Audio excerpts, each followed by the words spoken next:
ý ô mấy cái ha vào lên ở từ lúc trong nữa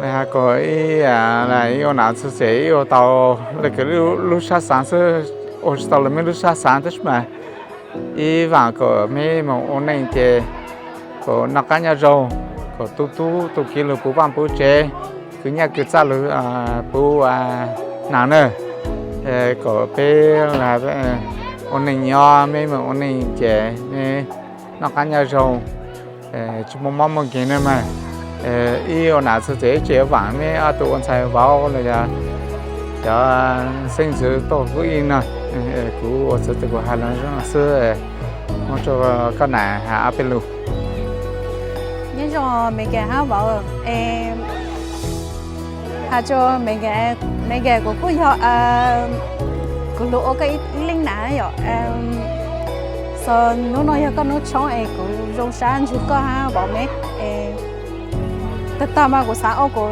rau sáng nó đó chỉ mà của tao lên nó sẽ chế sau có sau sáng lên chăn cho của hai của rau sáng cho bảo mấy ở lên em mấy lu chỉ sau ở luôn này em mấy chỉ lu ít tu hai ít tu non ít tu dùng ít tu sáng để em cái gì chỉ mua cái vàng cái cha sáng ăn đâu cho mấy so cái mỏ luôn này chỉ có mỏ luôn này có dùng cái gì ham mua chơi to và tốt khó có của cái lên là chỉ của chúng ta chỉ hai của hai lên nó cho có sao cô chú ăn lúc giờ cho cái này nó mấy cái bảo special cho con mấy cái này hạt thì lúc cũng là còn sai cái số sát chăng cái này chỉ tôi yêu cả cho plan là cái này tôi sai rồi cái lúc trong của yêu là cứ tàu này cái nào tàu là cứ cầu tàu cái sao tôi sai nếu bạn ta vào mấy lúc cái nào nữa mà tôi hãy luôn giữ là cho vào lại mấy lúc của tôi chàng thì mấy lúc cái nào bảo lên đó mà. Congratulations! We're so very happy for you. There's so much to say. We're so proud and happy. There's a lot that comes with marriage. So together, you guys are gonna have to work together, listen to each other, listen to each other's pain, listen through the happiness and everything. So just be respectful of each other, be mindful of each other. There's a lot that comes with it. If you guys ever have any problems, I told you guys already. I tell everybody. My house is always an open house. You guys can always come to me no matter what. Don't be shy. Don't be scared of me. So you guys can come to me with your problems. If you guys feel that you guys don't understand each other enough, come to me. Hopefully I can give you guys another opinion on what I think is happening. Okay, so that's all I gotta say. Just non lu ha or okay. Hi Megan, it's the Leng Daniel. I just want to say congratulations and thank you so much for everything you've done for us and will do in the future. Now it's your turn now, so we are so happy for you guys. We just wish you guys a happy marriage, even through the ups and downs. Always choose each other. And that's it. I'm just gonna keep it simple. Thank you.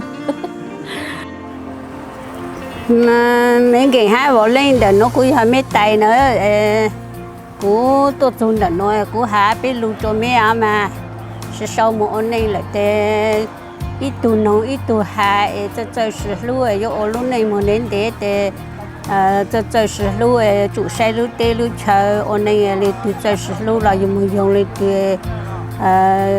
chỗ lúc này mình để ít sự chủ mong phụ nạp phụ tử mong phụ nạp phụ tử giờ mong lưu nạp phụ tử giờ xã tàu lúc con lúc bê trong nữa mà mấy cái ha gọi lên của hạt tụi mẹ của nhà mẹ tại của hạt tụi mẹ mình cái sự mong ở lúc sáng đến để một lúc là cũng chỉ giờ nữa một lúc sai sửa sao hạt lúc sáng lúc thế cho rồi lúc sai giờ tụi tôi nên rong tôi nên trả nữa mà cũng chỉ chờ hạt thì cũng hạt bên lù để nó cho mình sửa mình chịu rong nữa mà họ.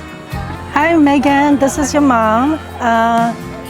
Chú mẹ trong sáng này có hai vợ lên nên nó mới xí sầu lại. Chú mẹ trong sáng, chỉ một lúc chắc họ chỉ có hai chỗ con là ha, chắc họ tại lúc nó chỉ có cụ chế để, bây chỉ hai lúc nên tàu chỗ con. ở bênนู้นvợ lên mới to sai cũng chắc cụ chế được mà. Hai lúc cho mẹ nè, em mặc khoác hai cho mẹ nè, chú mẹ trong sáng sao? Hey Megan and Leng, I just want to say congratulations. Fucking hate you guys for doing this wedding on the day I'm the most sick. I'm dying out here, man. Actually, we're all sick. I can't hear half my. I'm like sweaty, tired. But yeah, congratulations, man. I really appreciate y'all. Congratulations, Leng and Megan. I hope you guys have a great marriage and keep baby Ellie and have more babies for me. I know they're far, but you guys know I love babies, and so free babysitting. I hope it's a great day, and we can all celebrate together. Congratulations, Leng and Megan. Megan, you're like my second mom, first mom, third mom.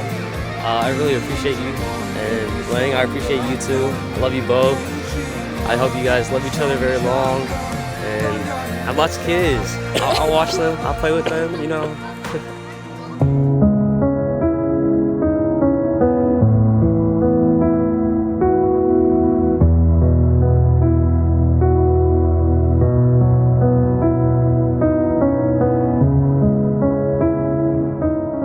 Bạn ơi, lúc này chị yêu sao thế là ok. Ôi lúc này thì một cái sự trả sự chen tao vậy. Tôi hay tôi nói mà, sau tôi hay cho cái gì đó. Có lỗi cái này này cũng ba chỉ tao chỉ cho con ba tao lên nói sao, ok.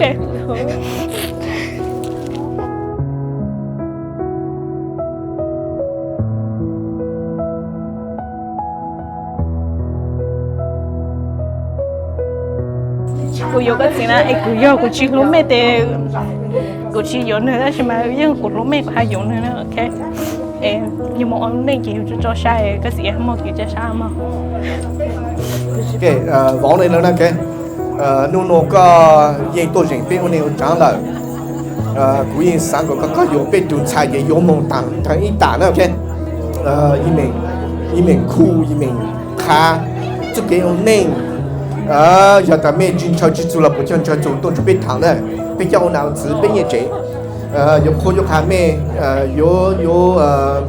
chú mẹ tổ chức gì cũng biết nó nên khó nè, ok. Của mẹ, ở tụ khen mẹ bảo có hai mẹ cái mẹ, giờ lên từ chú hủ là mẹ nhóc của hủ này, nhóc của tàu kia, nhóc của khó. Lúc nên giá nó chúng ta bây giờ mẹ lúc sao chia lên từ lúc là ok. Có cô mẹ tụi cháu bảo là mong từ trong sáu nên sao muốn lâu chỗ lâu gì sao muốn lâu nào lâu chứ cái sao muốn lâu cứ lâu đi cái gì mình tổ trắng lên tổ tàu tổ tu lên tổ tàu cái phong yêu là tàu nữa nãy chỉ là tàu phong yêu cho cô yêu là yêu chứ trình tàu yêu tàu liền nu bé mỗi sáng bây giờ có mẹ nằm bên cha sát tao đã ô tụi ao tụi nó ye ao tụi nó tổ cú lúc này hay biết lúc này nữa cái cái cú mà cú chuẩn chờ là sao cái sao lâu cái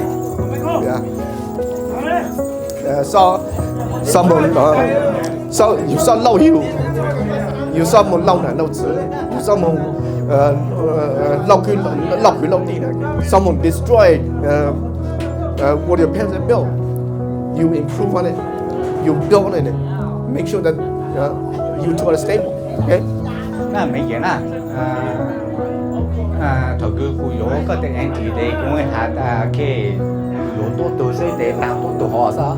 Chỉ một từ cha là nè cái cô mấy này là cô cái ô cái này cái nè bảo là quả là chúng con này cái nó cái tôi có tập bên từng sai rồi nè này bây giờ cho tôi chỉ mà mỗi lúc từ có ô bảo này cũng mới sáng có lúc cũng từng sai tại cái này nữa nè tôi chỉ là mỗi lúc từ có chỉ lúc là chụp con chó tại trận chụp bên chó con nào gì bên nhau nó bên chụp lúc lên cú nữa nè cái nó có cho cũng sai phải rồi cố gắng một lúc một cái nữa là cái rồi sao ta nó biết sự sau lỗ này là cái mà biết sự lỗ này mà cụ hà lên nó cho biết sự cụ là lâu là cụ chỉ chụp chơi show bị chơi luôn cho biết nhau đấy giờ mà giờ ta giờ lúc này thì giờ lúc này rồi giờ lúc này khó thế nào mà giờ mà giờ ta giờ lúc này giờ một lọ thì giờ lúc này chỉ khó thì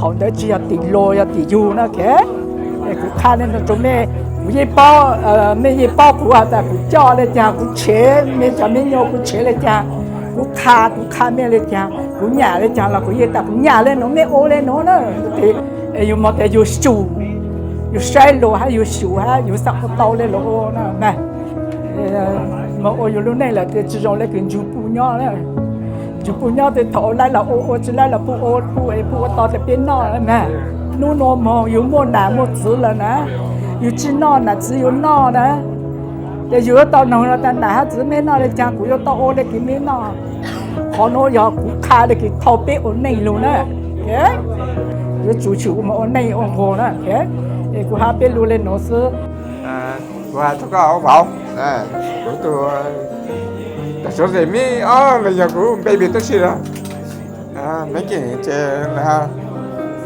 của dù tao thế sự dù tao lúc xa có so mấy cái mong ô chỉ có chơi chắc có thể cái nhà lúc chẳng có khăn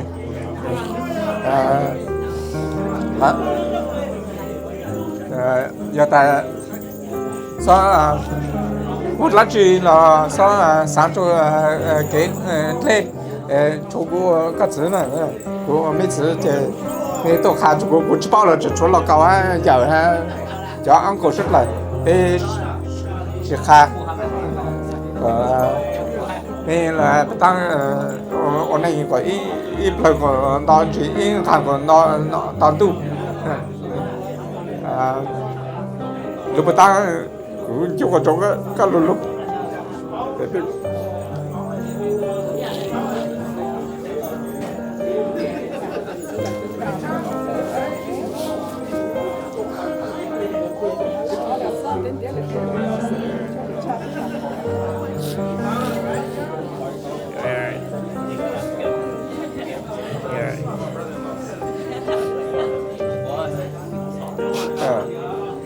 sang cái lulu ra maybe đó small some mistake we don't make it that's why đấy cái món này chơi nhà mí nó nhưng mà tao nhà cái chủ mí nó tao nhà chủ lulu nhà tao chứ mà chỗ ý nhà thì cái sao có mày ok mà thay chỉ lu để luôn nhanh nằm u, nhưng chưa thì đâu có